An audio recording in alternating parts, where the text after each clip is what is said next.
오늘을 성금요일이라고 말합니다. 그 앞에 거룩하다는 뜻의 성을 붙여서 성금요일 그렇게 부르는데 사실은 매일매일이 거룩한 날이죠. 우리 안에 하나님께서 주신 생명이 있기 때문에 거룩한 날이고, 또 매일매일 하나님을 바라보며 찬송하며 믿음으로 살기에 매일이 거룩한 날인 줄로 믿습니다. 그렇지만 또 우리들은 오늘이라는 시간에 특별한 의미를 부여하고 있습니다.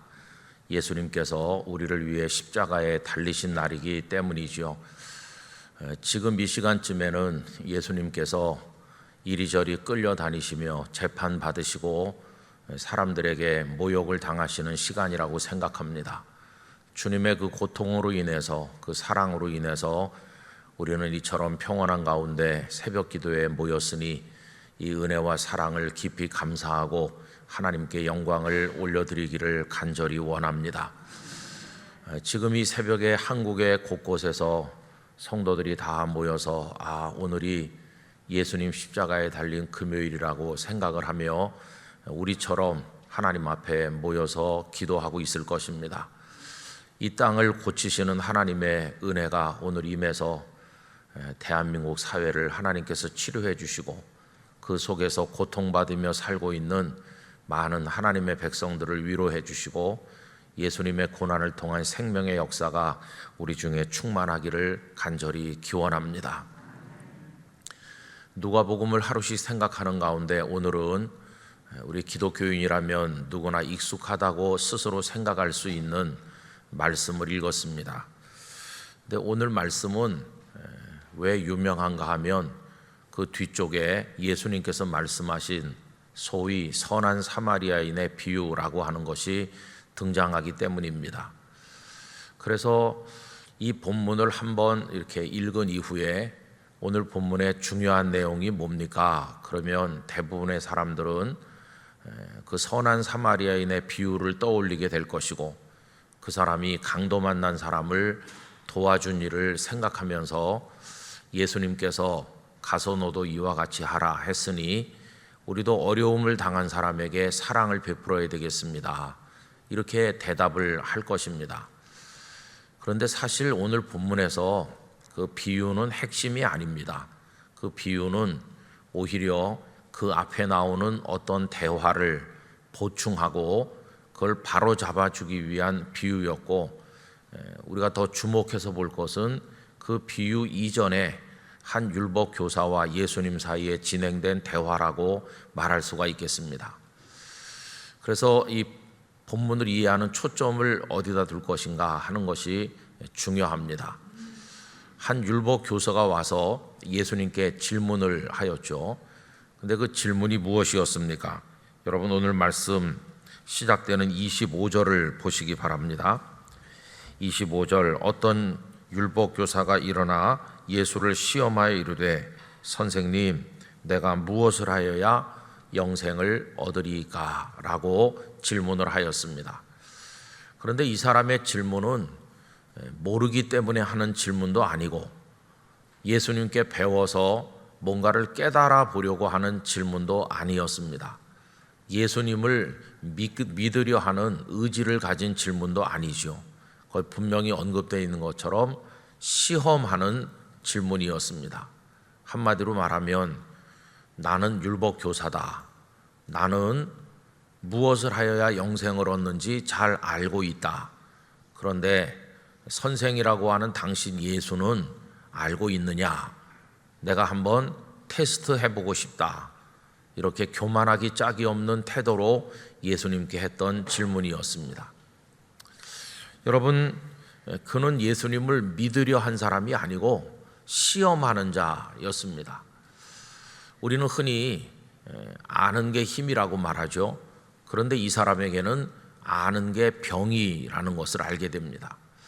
이 사람이 차라리 율법에 대해서 아주 조금밖에 모르는 평범한 일반 유대인이었다면 오히려 예수님께 간절한 마음으로 배우려고 했을 것이고, 예수님을 통해서 진리를 깨달아 보려고 진지하게 질문하거나 들었을 것입니다.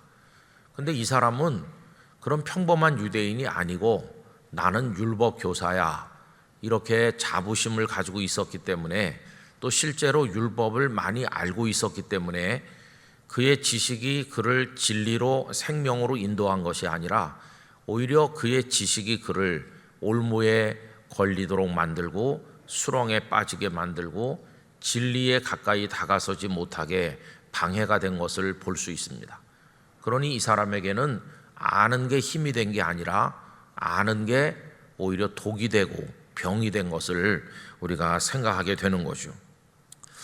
자, 이 사람이 이렇게 예수님께 질문을 했을 때 무엇을 하여야 영생을 얻는 것인가 라고 물었을 때 예수님은 답을 하시기보다는 오히려 되물으셨습니다. 그 다음 절을 보십시오. 예수께서 이르시되 율법에 무엇이라 기록되었으며 내가 어떻게 읽느냐라고 예수님은 되물으셨습니다.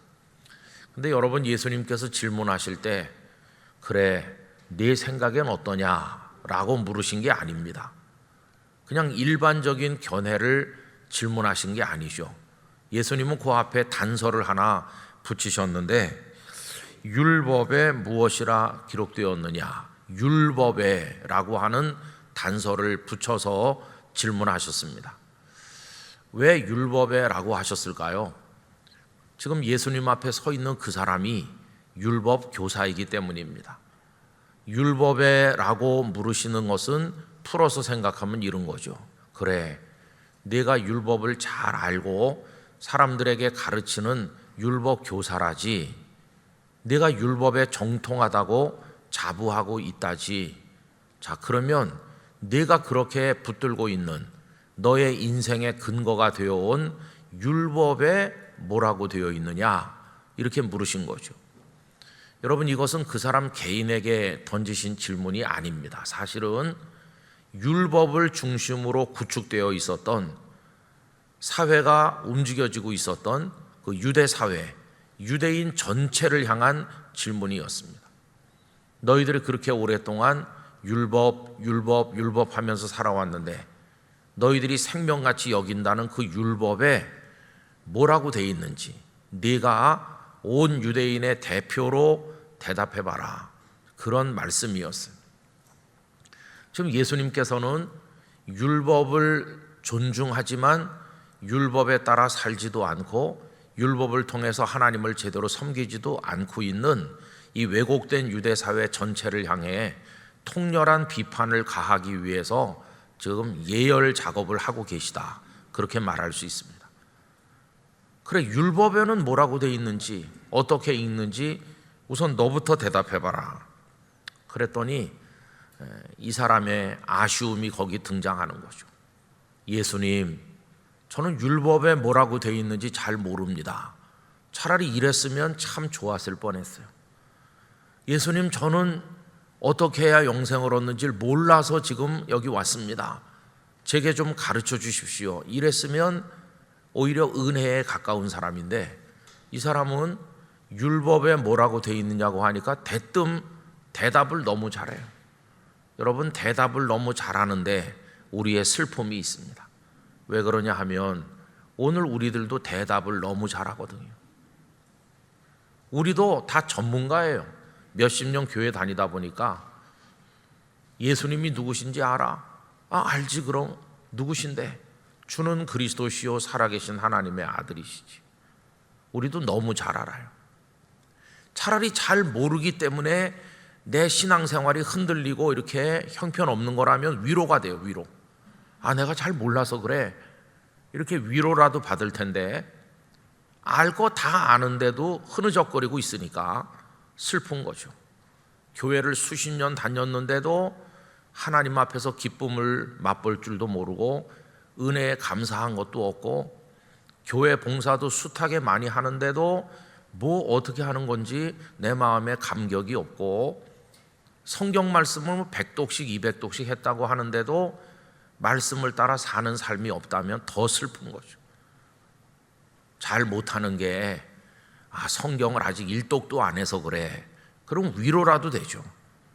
성경을 좀 더 많이 읽으면 될라나, 이런 위로라도 받을 텐데 알 거 다 알고 할 거 다 한다고 하는데 신앙생활이 병들어 있으니까 이게 더 심각한 거죠.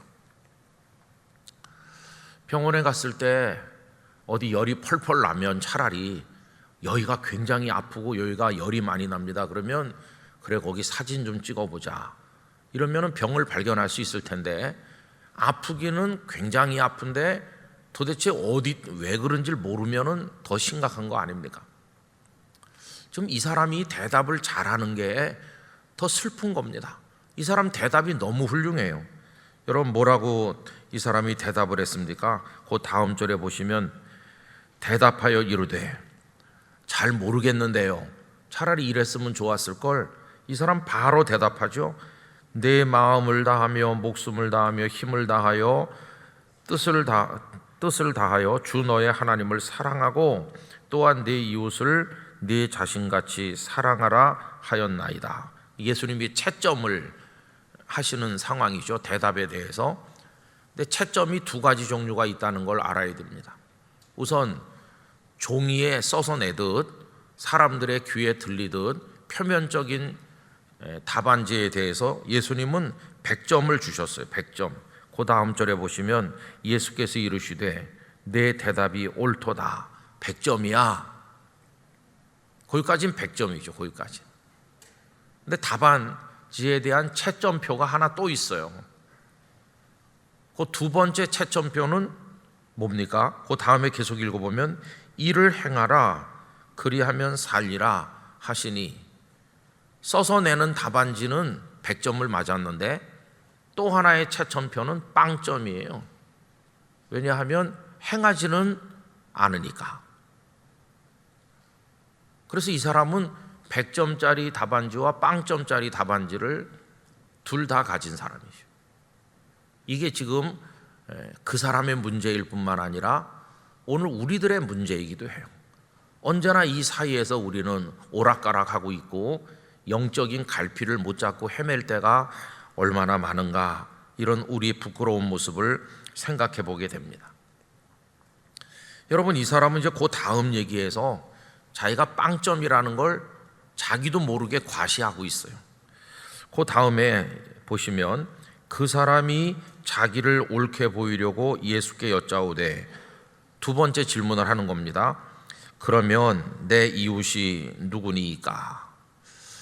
여러분, 하나님을 사랑하고 이웃을 사랑하라고 율법에 되어 있습니다. 이 답을 예수님은 내 대답이 옳다고 그랬어요.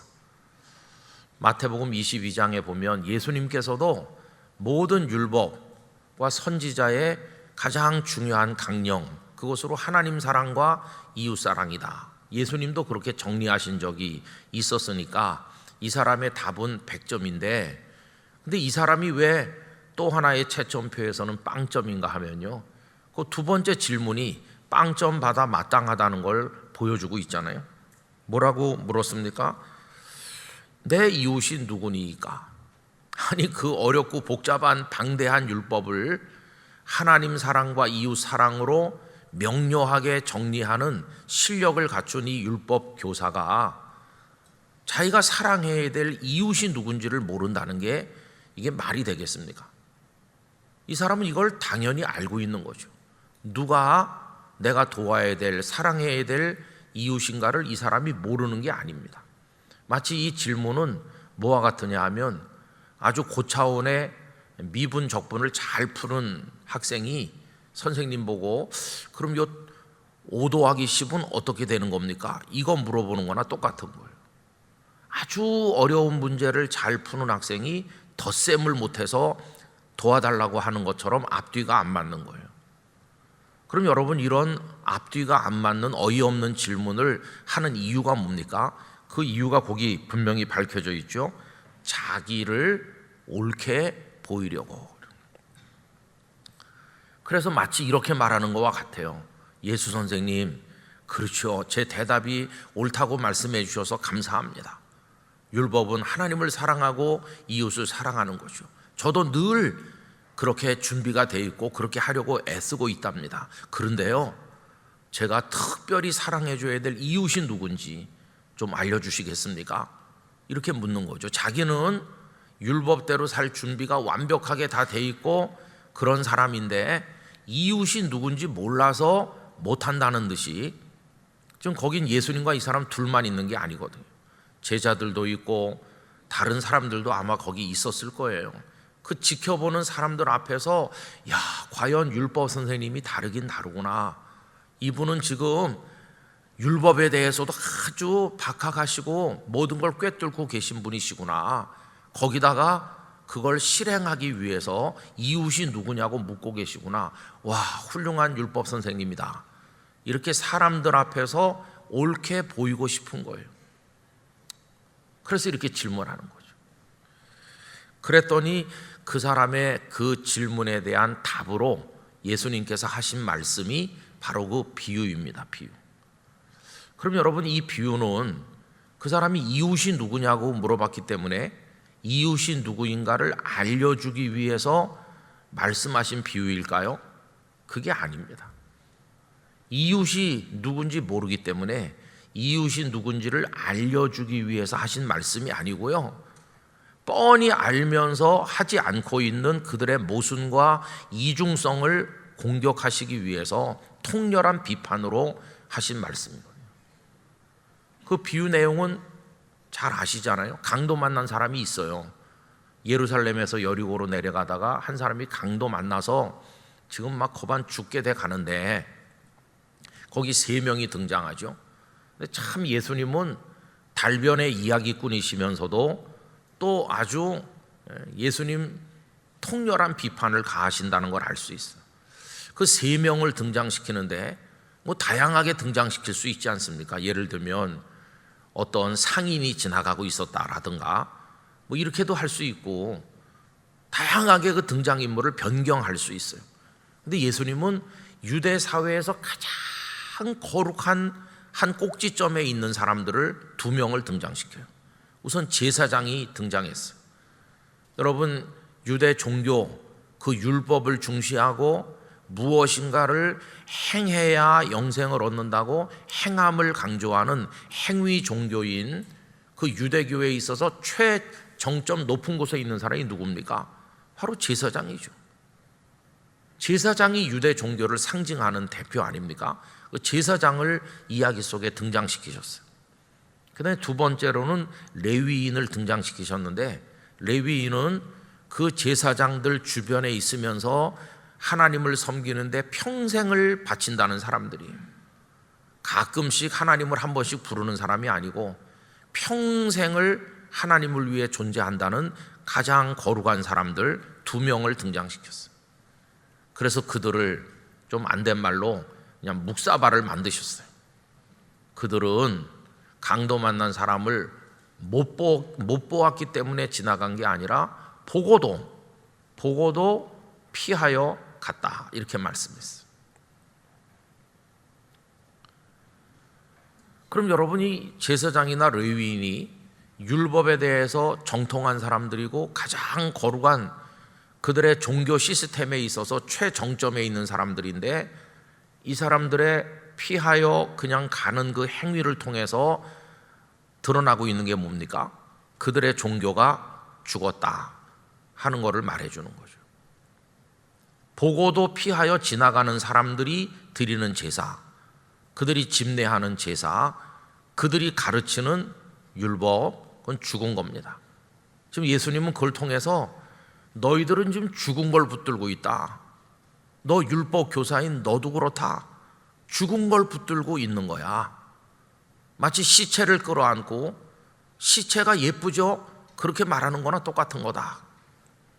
지금 예수님은 그들을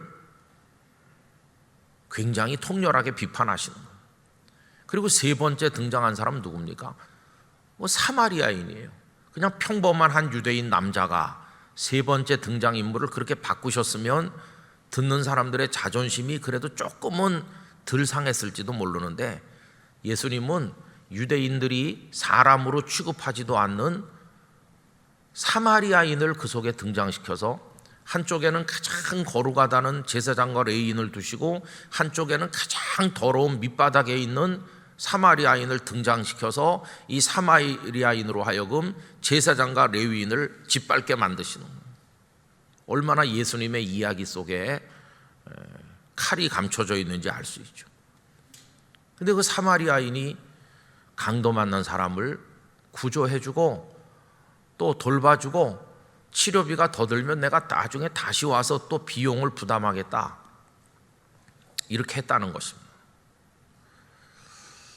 그럼 여러분, 그 앞에 제사장과 레위인은 왜 안 도와줬을까요? 왜 그냥 갔을까요? 첫째는 자기도 강도 만날까 봐 두렵기 때문에, 피하여 갔다는, 피하여라는 단어에서 두려움을 느꼈구나.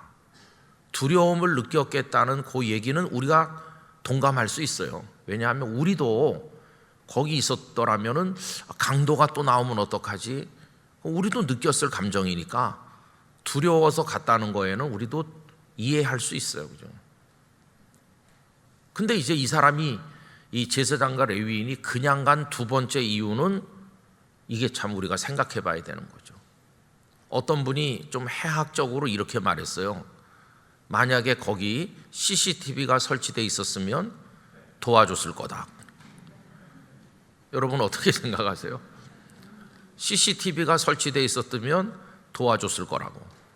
왜 그러냐 하면 CCTV가 다 모든 걸 찍잖아요.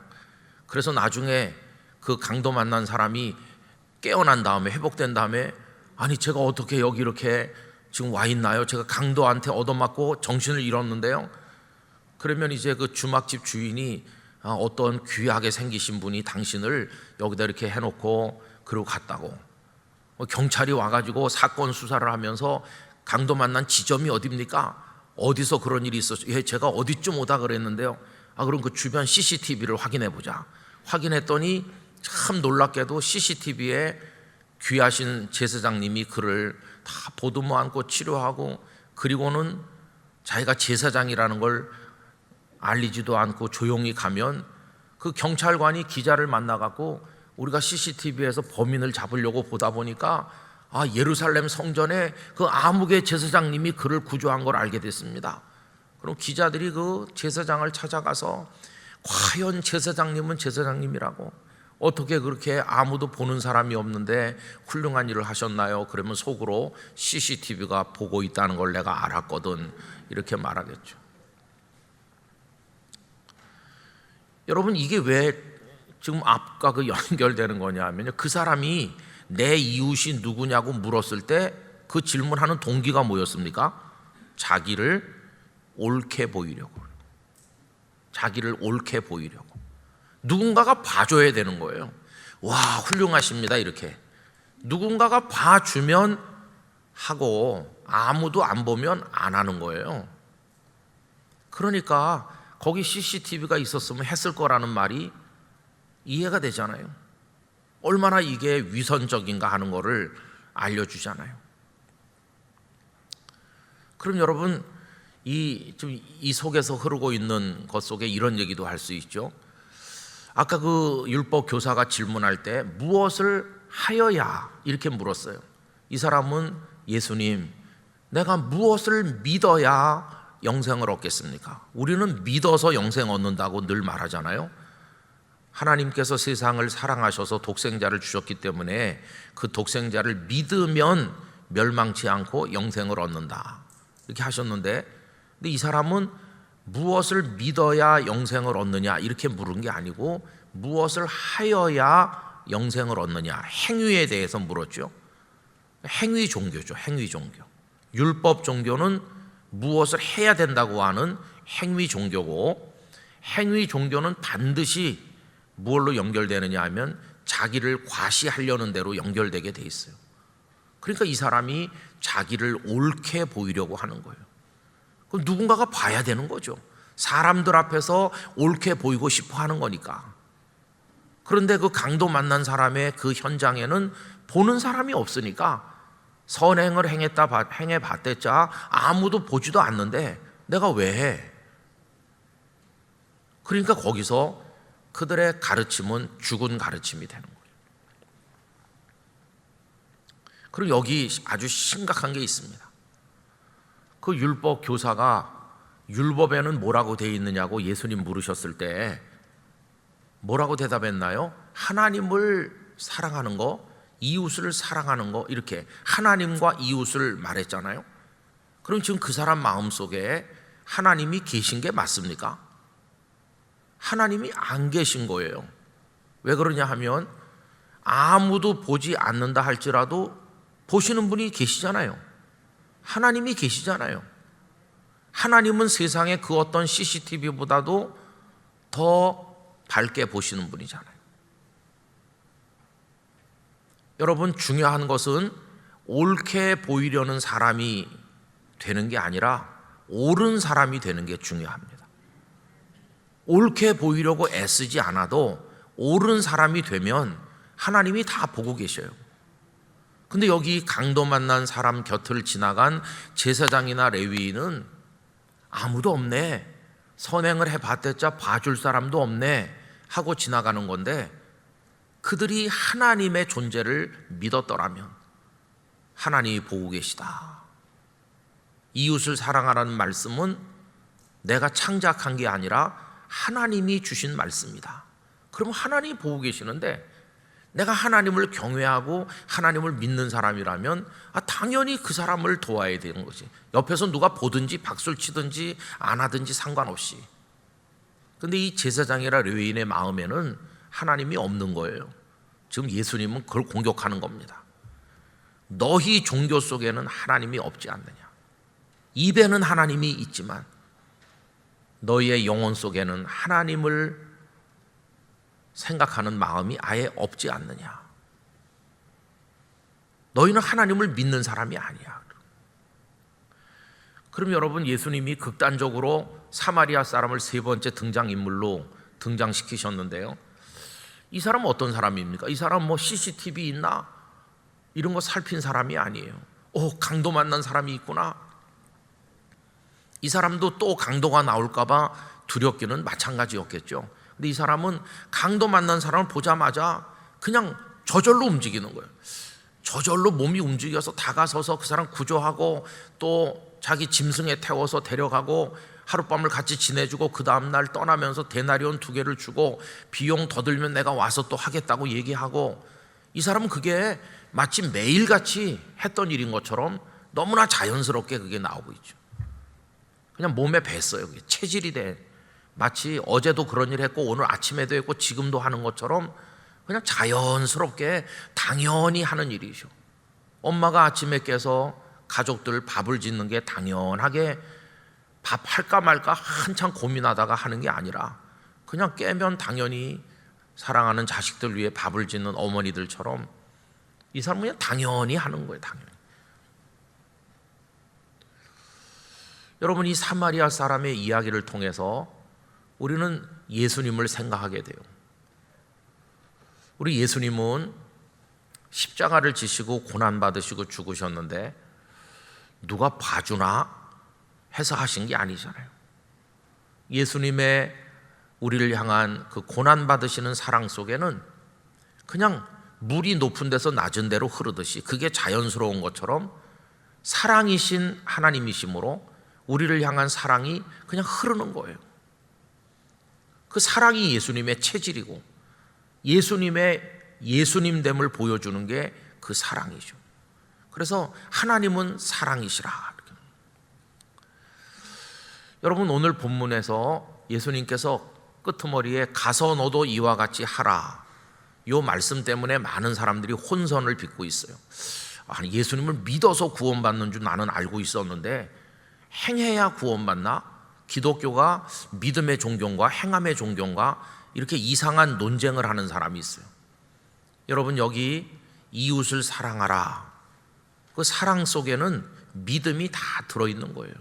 사랑하는 사람은 믿음이 그 속에 다 들어있는 사람이에요.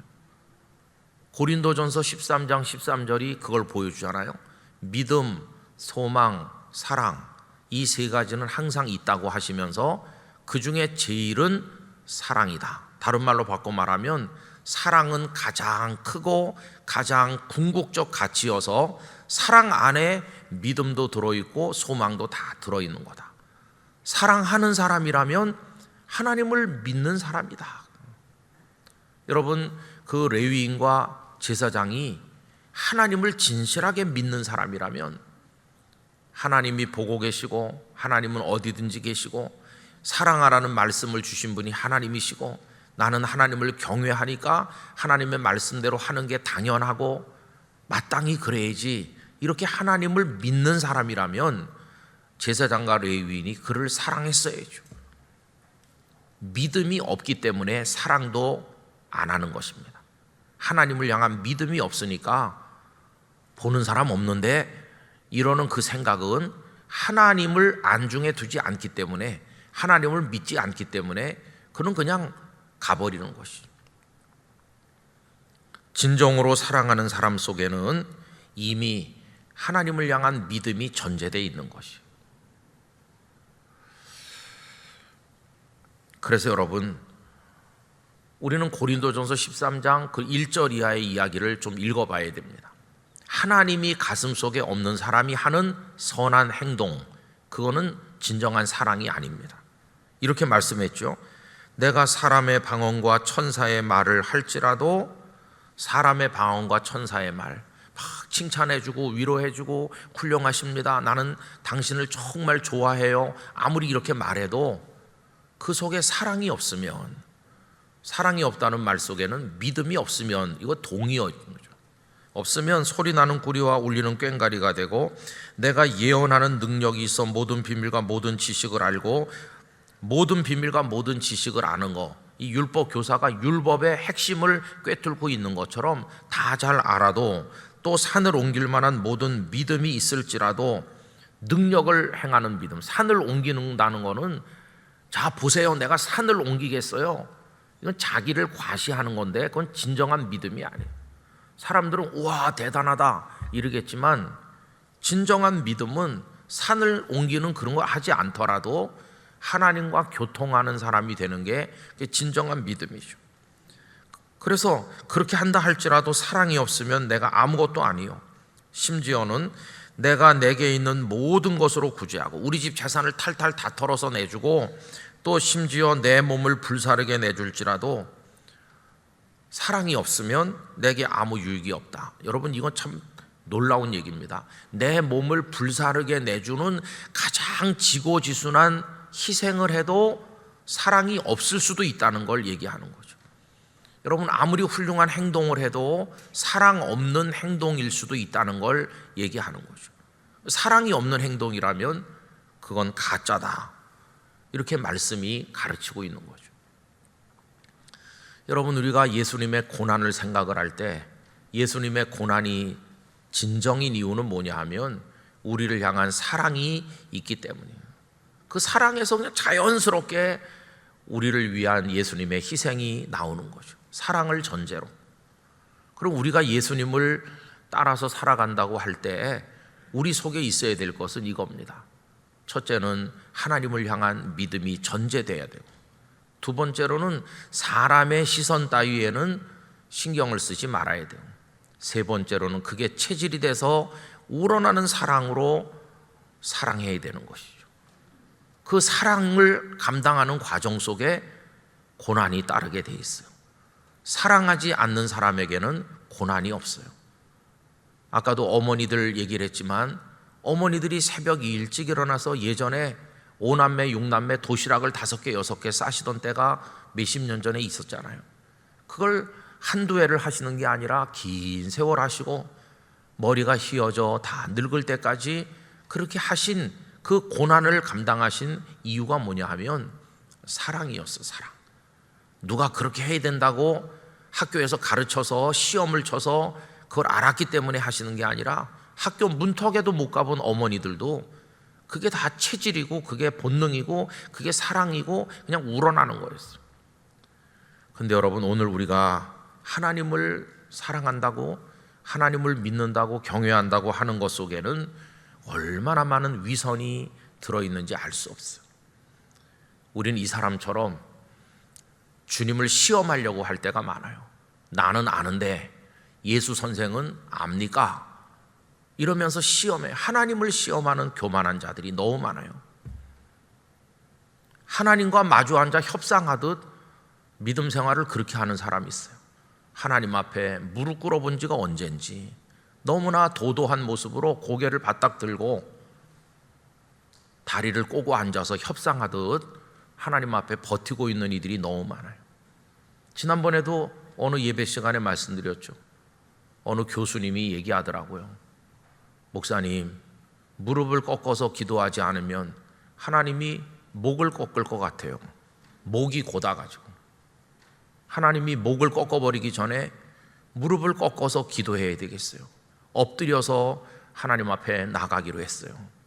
그 얘기하면서 그 목사님이 그래도 신학교 교수님인데 배울 만큼 배우고 대단한 분인데도 그 얘기하면서 눈물을 닦아내는 걸 봤습니다. 아, 정말 하나님이 계시다는 거, 하나님이 어떤 분이라는 걸 이 교수님은 알고 있구나. 그 앞에서 무릎을 꺾어야 되는 거죠. 그 다음에 우리 속에 있는 병이 이 율법 교사처럼 옳게 보이려고, 이웃이 누군지 모르지도 않고 다 알면서 옳게 보이려고, 이 옳게 보이려고가 우리 속에 중병으로 지금 침투해 있어요. 마치 말기암 환자처럼 옳게 보이고 싶어 해요. 무인도에서 혼자 믿는 사람은 그런 게 없을 거예요. 그런데 영락교회처럼 이렇게 큰 교회에서는 많은 사람의 시선이 있으니까 모든 순간에, 저 예배당 정문을 들어서는 순간부터 나가는 순간까지 주일이면 하루 종일 많은 사람 시선 앞에 있으니까 모든 순간에 하나님이 보고 계시다는 생각보다는 성도들이 보고 있는데 그걸 더 많이 생각하는 건 아닐까? 이게 우리를 병들게 하는 건 아닐까? 참 두려운 것입니다. 그래서 주일은 모든 사람이 보고 있으니까 예배도 잘 드리고 경건한 것처럼 행동해야 되고 그런 거 아닌가? 봉사도 열심히 하고. 여러분, 우리 영락교회 성도들은 그런 수준에서 벗어나야 된다고 믿습니다. 하나님이 보고 계신 거예요. 하나님이 나와 같이 계시다, 하나님이 보고 계시다, 이걸 의식하는 게 하나님을 인정하는 것이고 하나님을 믿는 거예요. 그 하나님을 믿는 믿음을 전제로 해야 그 다음에 이웃을 사랑할 수도 있는 거죠. 더군다나 지금 이 비유는요, 한 가지 점에서 아주 놀라운 걸 보여주는데, 아까 그 사람이 내 이웃이 누구냐 물었을 때 그 사람이 질문하는 이웃은 누굽니까? 사랑받아야 될 이웃이 누구냐, 이런 걸 묻는 거죠. 누구를 도와줘야 되느냐 이거니까 사랑을 받아야 될 이웃이 누굽니까를 질문했어요. 근데 지금 예수님의 대답은 사랑해줘야 될 이웃이 누군가를 대답하시는 거예요. 여러분, 오늘 본문 36절 이 비유를 말씀한 다음에 질문하시잖아요. 네 생각에는 이 세 사람 중에 누가 강도 만난 자의 이웃이 되겠느냐? 이웃의 초점이 바뀌었어요. 아까 그 사람은 사랑받아야 될 이웃이 누굽니까? 이걸 물었는데 예수님의 답은 뭡니까? 사랑해주는 이웃이 누구냐를 얘기하시는 거예요. 세 사람 중에 누가 강도 만난 사람의 이웃이 되겠느냐? 그러니까 예수님은 우리에게 사랑을 베푸는 이웃이 되는 게 중요하지, 이웃이 어디 있는가를 찾는 건 중요하지 않다는 거예요. 이미 다 알고 있으니까. 결국 우리 주님은 이 일련의 대화와 비유를 통해서 옳게 보이려는 사람이 되고 싶은 그런 위선에서 벗어나서 하나님이 우리와 같이 계시고 우리를 보고 계시고 그 하나님을 인정하고 인식하고 하나님을 경외한다면, 다시 말해서 하나님을 믿는다면 그 앞에서 옳은 사람이 되라.